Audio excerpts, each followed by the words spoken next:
In the history of American Cosa Nostra, the threat of violence is just as important as its use, and nearly every member and associate in its history is capable. There are individuals, however, who stand out even among their peers in the underworld. These mobsters are the 30 most feared wise guys in American Cosa Nostra. Number 20. Gambino Soldier, Thomas Tommy Agro. Thomas Tommy Agro was born to Sicilian immigrant parents on November 29, 1931, in the Manhattan borough of New York City, New York. Despite not being of large stature, Agro began to develop a bully mentality at a young age that would blossom into outright psychopathy later in life. He was surrounded by mafia custom and culture for most of his life and was groomed from a young age by his mentors in La Cosa Nostra. One of these mentors in La Cosa Nostra was powerful Gambino consigliere Joseph N. Gallo. It would be Gallo who would sponsor Agro to become a made man, and in 1976, Thomas Tommy Agro would be made into the Gambino family, where he would be placed with highly respected capo Joseph Joe Piney Armone. By the time Agro was made, he had already developed an unstable and violent reputation, which at times bordered on sadistic. He was known to carry a pair of sharpened scissors with him that he would use on victims while his henchmen held them down. Agro was also an earner and developed rackets in Florida as well as New York. In Florida, his rackets were managed by fellow mobster Joseph Iannuzzi. As Agro and Iannuzzi became closer, Iannuzzi enjoyed the attention and respect he received when Agro was in Florida. The two mobsters frequented all the top night spots and track betting. It was while at the Greyhound racetracks that Agro coined Iannuzzi's nickname, Joe Dogs. Iannuzzi was given free rein to operate on behalf of Agro and the Gambino crime family. Iannuzzi operated bookmaking and loan sharking while engaging in the occasional robbery and burglary. When Agro's sponsor, Joe N. Gallo, visited Florida, Iannuzzi would take care of him and look after him. While Iannuzzi was handling Agro's business in Florida, Agro was cementing his reputation as a top hitman. Agro was called upon to exact revenge for the death of William Billy Bats Benvina. One story states that Billy Bats Benvina's killer, an associate of the Lucchese crime family named Tommy DeSimone, was told by his Lucchese superiors that he was to be made.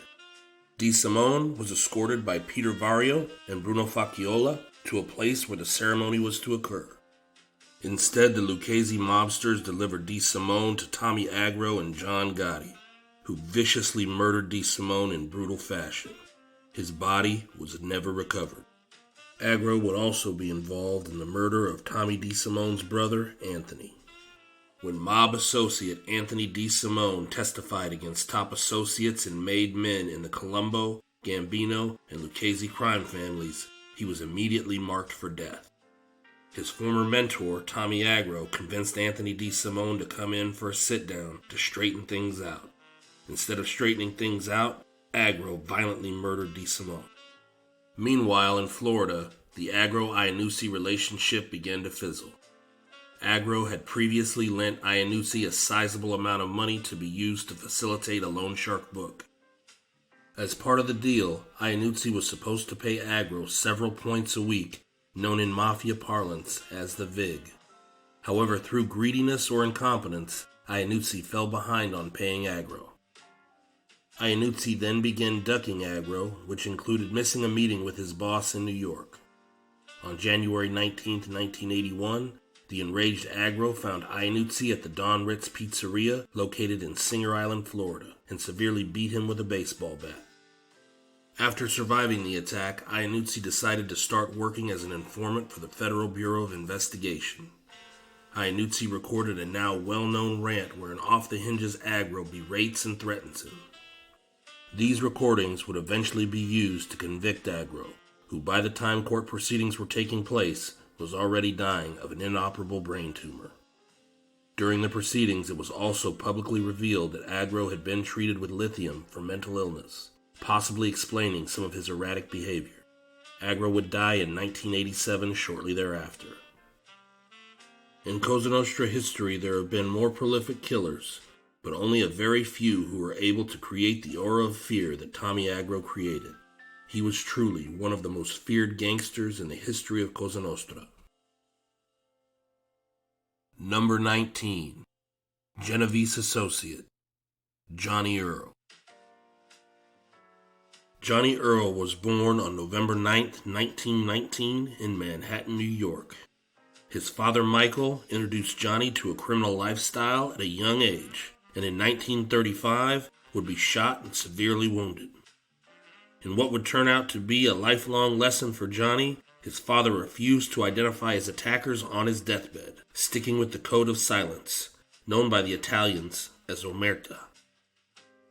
Johnny Earle would pick up over a dozen charges in his early years related to robbery, burglary, and auto theft. He would eventually learn the lesson as he got older and stayed both as secretive and as off the radar as possible.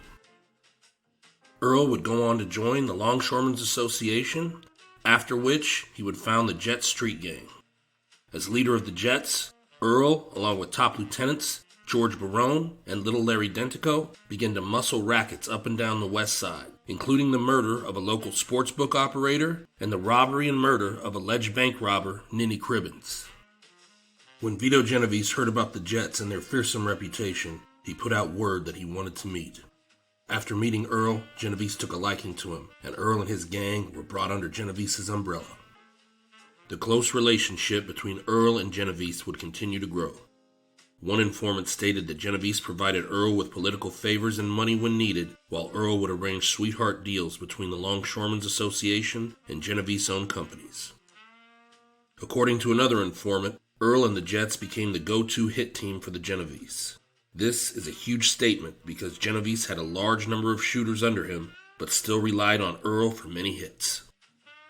Earle's reputation in the underworld as a feared killer and racketeer would spread from the West Side all the way up the coast to Boston and back down to Philadelphia.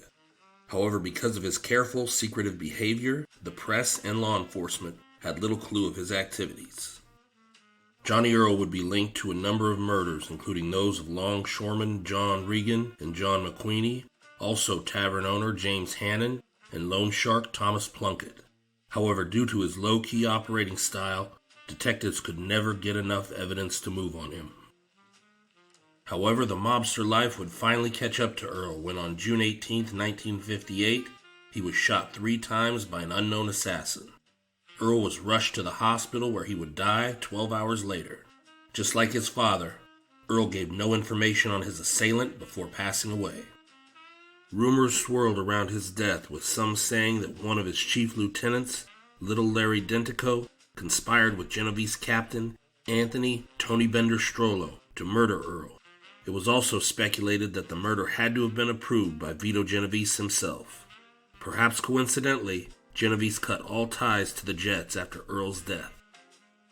Johnny Earle was quietly one of the toughest and most feared mob figures of his era. Fellow mobster George Barone stated, "Earle was the toughest guy I met in my fucking life." In hindsight, Barone's comment is right on the money. Number 18. Murder Incorporated member Abraham Kid Twist Reles. Abraham Reles was born in the Brownsville section of Brooklyn, New York on May 10, 1906. The son of Austrian Jewish immigrants, his father Sam worked in one of the garment trades until sometime during the Great Depression. Reles attended school through the 8th grade. After leaving school, he began hanging out at the pool rooms and candy stores in and around Brownsville. He soon teamed up with 2 of his childhood friends, Martin Bugsy Goldstein and Harry Pittsburgh Phil Strauss, and together they began a life of crime. Reles's first arrest came in 1921 for stealing $2 worth of gum from a vending machine. He was sent to Children's Village at Dobbs Ferry, New York for 4 months. During the Prohibition days of the 1920s, while still teenagers, Reles and Goldstein went to work for the Shapiro brothers, who ran the Brooklyn rackets. Soon Reles and Goldstein were committing petty crimes for the brothers. On one such occasion, Reles was caught and sentenced to 2 years in an upstate New York juvenile institution. The Shapiro brothers failed to help Reles during his trial and incarceration, prompting Reles to plan for revenge. After his release, Reles, Goldstein, and George DeFeo entered the slot machine business, which was the province of the Shapiro brothers. Through DeFeo's connections, Reles and Goldstein were able to make a deal with influential crime lord Meyer Lansky. Lansky wanted access to the poor neighborhoods of Brooklyn and to get a sizable foothold in Brownsville, East New York, and Ocean Hill. Meanwhile, Reles needed Meyer Lansky's backing to keep both himself and his business alive. It was a win-win situation. Reles, Goldstein, and Strauss were partners in all of their criminal activities.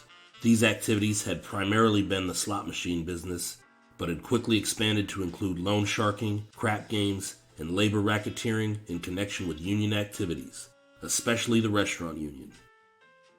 The slot machine business thrived, and soon Reles and Goldstein were on the Shapiro's hit list. One night, the two men received a phone call from a friend saying the Shapiros had left their East New York headquarters. Hoping to catch them off guard, they hopped into a car with DeFeo and headed to East New York. However, when they reached the Shapiro's building, the three men were ambushed. Reles and Goldstein were wounded, but all three managed to escape. In the meantime, Meyer Shapiro abducted Reles' girlfriend and dragged her into an open field where he beat and raped her. To avenge not only the attempt on his life, but also his girlfriend's rape, Reles enlisted the help of fellow future Murder Incorporated killers, Frank the Dasher Abandando and Harry Happy Mayone. The two killers were glad to help as they hoped to kill the Shapiro brothers and take over some of their operations. This alliance was the beginning of Murder Incorporated's formation. Reles would catch up with Irving Shapiro first, dragging him into the street and beating him before finally shooting him dead. A couple months later, the group caught up with Meyer and shot him dead as well. It would be another 3 years before the last brother was caught. William Shapiro was beaten and tortured within an inch of his life before being thrown in a bag and buried alive. Murder Inc. would go on to become the National Syndicate's enforcement arm under the leadership of Lepke Buckhalter, Albert Anastasia, and Joe Adonis. In 1940, Reles was implicated in a number of murder cases and decided to turn state's evidence. Reles would go on to testify against his former compatriots, leading to the conviction and execution of Louis Capone, Mendy Weiss, Harry Mayone, Harry Strauss, Frank Abandando, and his former boss, Louis Lepke Buckhalter. The government's next target was Albert Anastasia. Anastasia was set to go on trial when on November 12, 1941, with police guarding the door, Reles fell to his death from a window in room 623 at the Half Moon Hotel. It was officially called an escape attempt.